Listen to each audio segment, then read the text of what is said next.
Assalamualaikum warahmatullahi wabarakatuh. Selamat pagi para guru hebat di seluruh Indonesia. Perkenalkan, nama saya Ibu Epa Rosdiana SPD. Saya berasal dari SMP Negeri 1 Bukit, Kabupaten Bener Meriah, Provinsi Aceh. Saya adalah salah satu peserta Capasda BK Kabupaten Bener Meriah, Provinsi Aceh. Hari ini saya akan melakukan berbagi praktik baik 7 jurus BK hebat di instansi saya, yaitu SMP Negeri 1 Bukit. Adapun tujuannya adalah agar para guru di sekolah saya dapat memahami dan mengimplementasikan 7 jurus BK hebat. Selamat menyaksikan. Terima kasih. Assalamualaikum warahmatullahi wabarakatuh. Baik, assalamualaikum warahmatullahi wabarakatuh. Waalaikumsalam warahmatullahi wabarakatuh. Puji beserta syukur marilah kita panjatkan kehadirat Allah Subhanahu wa taala, yang mana atas izinnya kita hari ini masih diberikan kesehatan dan kelapangan sehingga kita masih bisa melakukan rutinitas, yaitu pekerjaan kita, sekolah seperti biasa. Selanjutnya salawat bernadakan salam. Tak lupa kita sanjung sajikan ke pangkuan Nabi besar Muhammad SAW.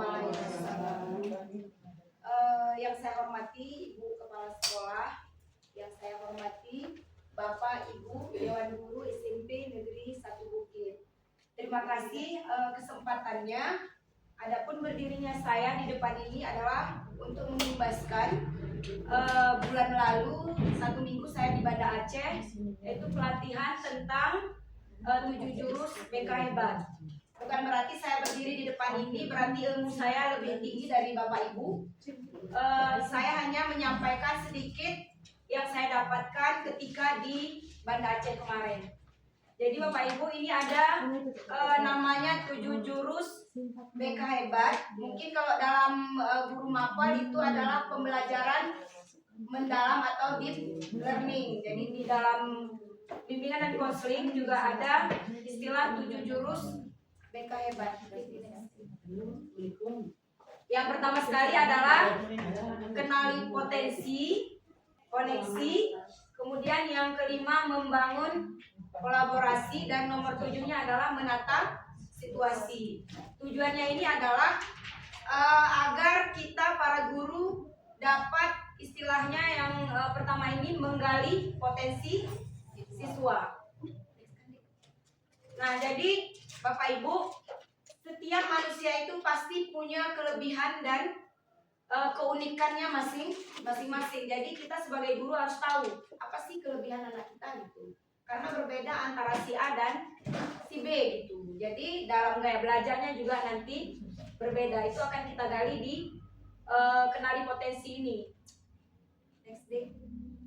Kemudian ada di bagian kelola emosi. Tujuannya adalah membekali murid untuk menggali, mengenali, memahami, dan mengelola emosi secara sehat. Yang penting untuk keseimbangan emosional dan relasi sosial. Nah, jadi ini bukan hanya untuk siswa, untuk kita juga sebagai guru, kita itu harus bisa mengelola emosi kita. Jangan nanti ada siswa terlambat, kita langsung menghukum tanpa kita cari tahu dulu apa penyebab siswa tersebut terlambat. Yang ketiganya ada tumbuhkan resiliensi. Nah, ini sama yang seperti saya sampaikan tadi, kalau di guru mapel itu adalah deep learning atau pembelajaran mendalam.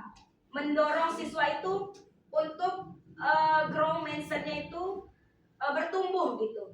Pola pikir bertumbuh, semangat belajarnya itu semakin tinggi dan pantang menyerah ketika dia menghadapi tantangan atau masalah. Kemudian yang keempatnya itu adalah jaga konsistensi. Ini tujuannya adalah membangun disiplin, tanggung jawab, dan manajemen waktu yang baik melalui pembentukan kebiasaan positif secara berulang dan konsisten. Jadi kita harus menerapkan kepada siswa untuk konsisten. Misalnya hari ini dia mampu belajar dari halaman 1 sampai halaman 2. cukup di situ 1 minggu itu konsisten dia, nggak perlu langsung ibaratnya itu langsung 50 lembar atau 20 lembar, tapi dia tidak berulang-ulang, tidak konsisten. Sama seperti kita jogging atau maraton, awalnya mungkin jaraknya hanya 20 meter, besoknya setelah 1 minggu 40 meter gitu, berulang-ulang, tapi ini konsisten kita lakukan.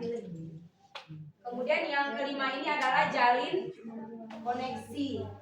Nah, ini tujuannya adalah membangun hubungan yang kuat, saling percaya dan suportif antara guru dan murid, serta di antara sesama murid. Nah, ini kalau untuk kita guru, ibu-ibu, kita harus bisa membangun ini dulu, membangun istilah atau membina hubungan baik dulu dengan siswa, mendengarkan dengan penuh hati, supaya siswa itu percaya dengan kita. Jadi kalau siswa kita misalnya lagi bercerita, kita mendengarkan dengan. Selanjutnya yang keenam ini adalah membangun kolaborasi. Nah ini saya rasa memang sudah kita lakukan, ibu-ibu, karena tanpa kolaborasi ini tidak mungkin atau mustahil kegiatan dapat berjalan dengan maksimal. Ini tujuannya adalah mengaktifkan dukungan dari orang tua, sesama guru, kepala sekolah, dan pihak luar. Ini kan kita sudah melakukan, misalnya dengan kepolisian, dengan kesehatan, dan kita sudah melakukan parenting, Bu ya. Parenting juga. Kemudian dari pemberdayaan perempuan yang tujuannya adalah agar siswa kita ini mendapatkan dukungan secara maksimal. Kemudian yang selanjutnya nomor 7 yaitu menata situasi. Nah, ini tujuannya adalah memastikan ekosistem sekolah mendukung kesejahteraan mental dan sosial emosional murid sehingga proses belajar dapat berjalan optimal. Ibu-ibu, untuk hari ini saya hanya mengimbaskan 2 jurus yang sudah saya lakukan. Ini hanya sekilas. Yang saya imbaskan adalah jurus 1 dan jurus 2. Baik, ibu-ibu, ini tentang jurus 1 tadi, kenali potensi. Ini bukan hanya siswa, ibu-ibu, kita juga nanti boleh di rumah tes, karena saya juga ketika di Banda Aceh kemarin baru saya tes tentang kecerdasan saya itu berada di apa gitu, karena kita sebagai manusia ada 8 kecerdasan majemuk ya. Jadi setelah saya tes ini nanti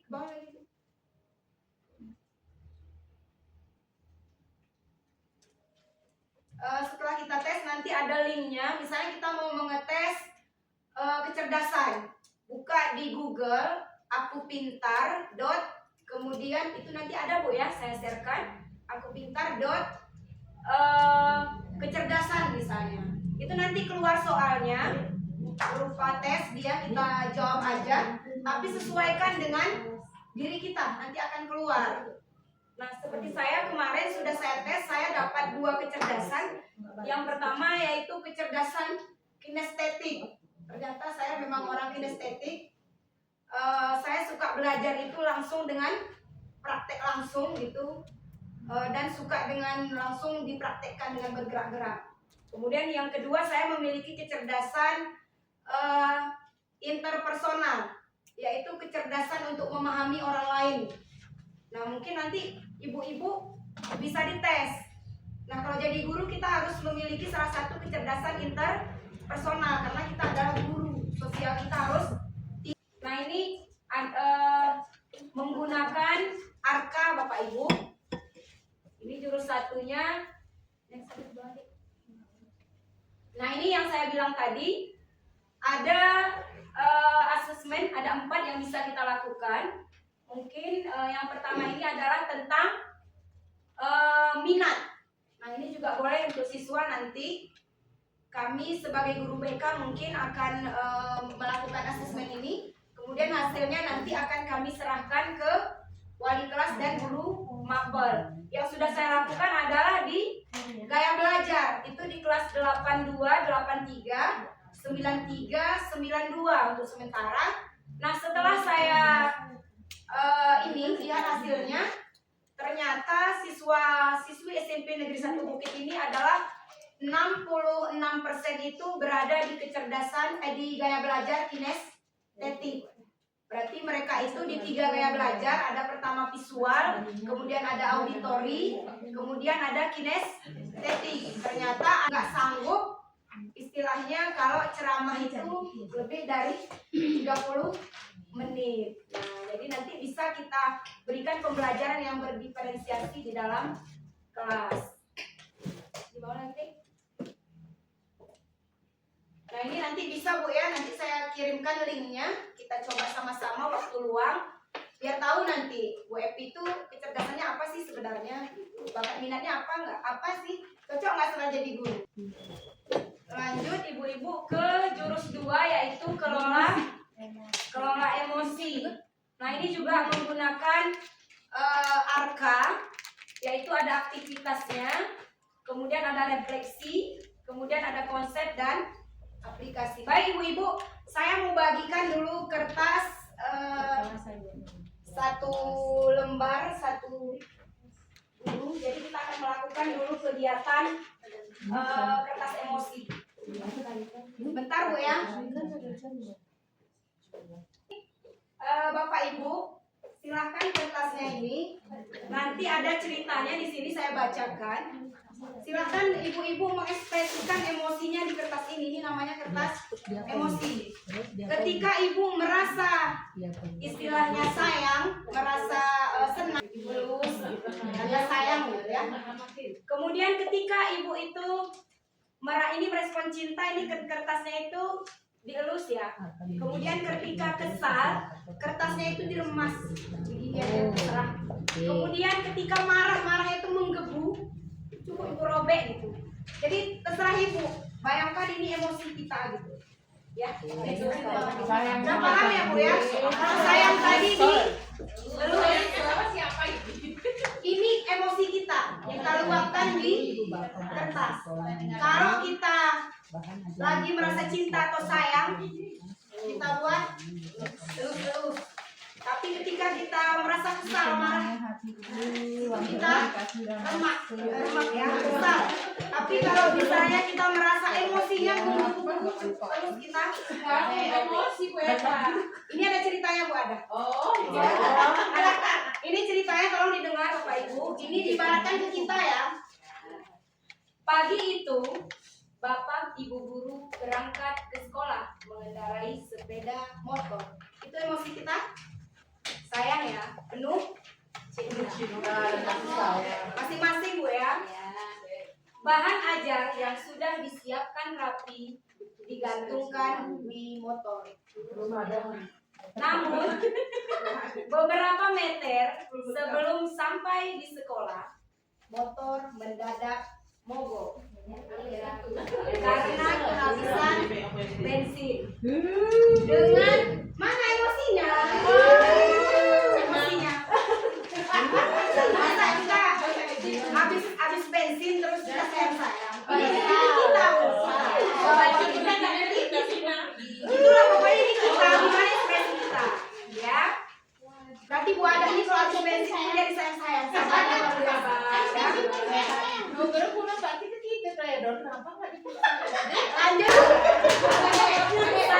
Lanjut Bu ya ceritanya.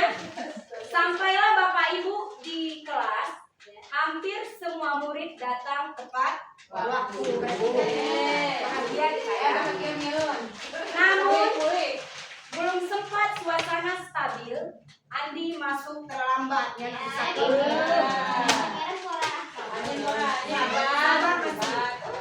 Ia hanya menunduk sambil berkata, "Maaf Bu, Pak, saya telat."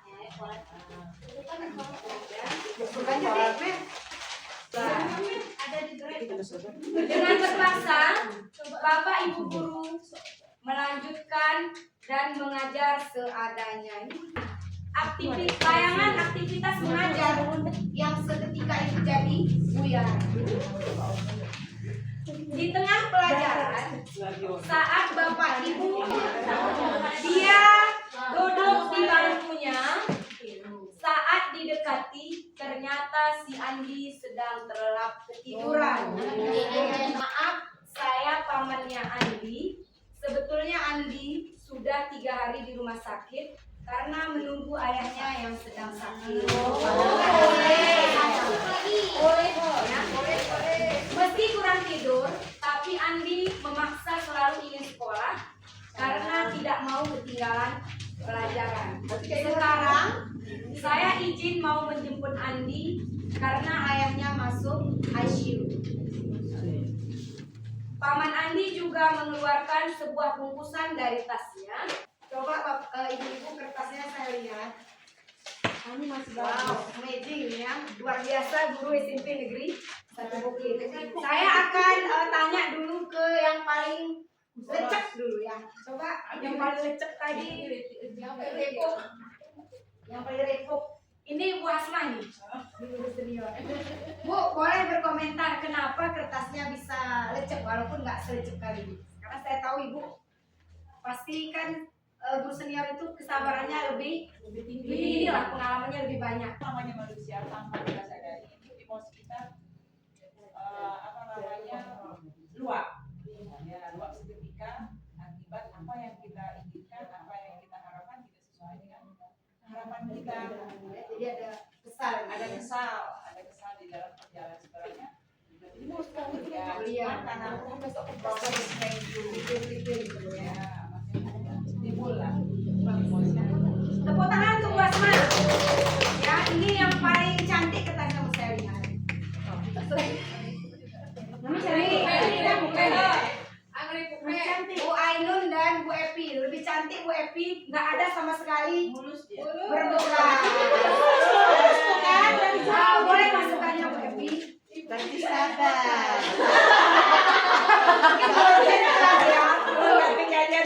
Di kelas sebenarnya saya mengajarkan materi itu, insya Allah kalau kita buat sendiri bahan ajarnya kita bisa. Kita bisa. Kemudian kenapa lagi malah kalau kelas hari ini saya bilang paling sering diganggu dengan hal-hal yang seperti itu. 5 menit kita sedang menjelaskan, masuk anak kolam mau begini Bu, mau ada ini Bu. Masuk ini mungkin dari cerita ini belum seberapanya. Iya, Pengalaman saya yang berada di kelas itu. Saya paling kalau terlalu emosi, maksudnya agak sedikit emosi. Yang pertama anak itu melawan, saya suruh dia melawan, itu paling mungkin saya emosi. Mungkin di materi saya seni budaya, kami kalau nggak ada ini bisa melakukan ini, nggak ada ini bisa melakukan ini. banyak cara Roma menyeroma itu nggak ada yang salah di seni itu, saya ngajarkan gitu ke anak-anak. Di seni itu nggak ada yang salah, beda dengan matematika 4 tambah 4 kalau kalian jawab 9 itu salah. Tapi kalau seni itu tidak, yang penting mau mengerjakan apapun, usaha apapun tetap saya hargai. luar biasa. Jadi memang kalau kita seperti Bu Hasma itu juga tidak salah karena kita manusia itu punya emosi Bu Ibu. Jadi emosi kita itu memang udah ada. Jadi dan mungkin bedanya hanya si A gimana cara meluapkan emosinya, si B bagaimana gitu. Nah, yang di sini kita terapkan ke siswa bagaimana cara mengelolanya. Karena ada siswa kita ketika dia marah langsung nendang meja. Ibu-ibu, kalau misalnya ini terjadi kepada siswa kita, udah kita remak, kemudian kita lulus kembali, bisa kembali nggak kertasnya? Jadi berbekas. Jadi kita pelajarannya adalah sebagai guru harus bisa mengontrol emosi kita. Kita tanya dulu, selalu pun terlambat gitu. Yang itu nanti anak kita itu membekas gitu. Kita harus bisa mengelola emosi. Nah, kalau kita lagi marah, mendingan kita menjadi lemari pendingin atau kulkas, atau kita jadi stabilizer. Walaupun kuatnya kurang gitu, harusnya kuat kurang, kita tetap stabil gitu. Kalau kulkas tadi, walaupun di luar panas, di dalam harus tetap dingin. Intinya seperti ini. Guru fisika tambahnya strumnya tuh. Nah, ini adalah ekspresi perasaan kita atau peta emosi, Bu Ibu. Nah, ini adalah emosi kita tadi yang saya bilang normal kita sebagai manusia memiliki. Ada perasaan marah, kemudian ada perasaan senang, ada perasaan sedih, ada perasaan terkejut, gitu ya. Itu normal kita sebagai manusia. Cuman cara mengekspresikannya mungkin berbeda antara si A dan si B. Nah ini otak kita, ini aja sedikit lagi Bu ya. Otak kita itu kan kita ibaratkan hanya sebesar genggaman ya Bu ya. Nah jadi di dalam otak kita ini sebenarnya ada 3 bagian. Yang pertama adalah neokortex, yang di tengahnya adalah limbik, yang ketiga adalah reptil. Nah neokortex itu adalah pusatnya otak, pusatnya emosi kita. Nah kalau kita lagi emosi di sinilah pusatnya. Kemudian kalau limbik itu adalah yang mengontrol. Yang terakhir otak reptil. Nah itu kalau udah pusat otak kita tadi istilahnya terganggu, kemudian ketahanannya limbiknya ini udah nggak bisa menahan, itu jadinya otak reptil atau disebut dengan otak dinosaurus. Dia marahnya luar biasa. Gitu. Kasih MHS kok marah kayak gitu, kasih MHS aja. Iya. Kalau ini tangan dikepal, cuman ini Bu, ini tangan ininya nih jempolnya itu di dalam. Karena ini adalah limbik tadi. Ini adalah pusatnya. Yang jari 4 ini adalah pusat, ya. Yang ini tadi neokortex atau pusatnya emosi, yang ini adalah limbik. Limbik ini adalah pengawalnya atau pawang.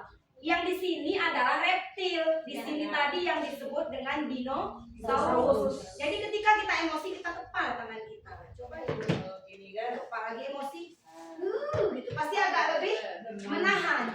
Tapi ketika ini lepas hilang kendali, ada pawangnya satu lagi dia ini bisa nggak ditahan, pasti agak. Inilah yang harus kita ajarkan ke siswa kita. Tangannya dikepal, nanti ada roda pilihannya. Kita anggap pawangnya itu adalah neokortex.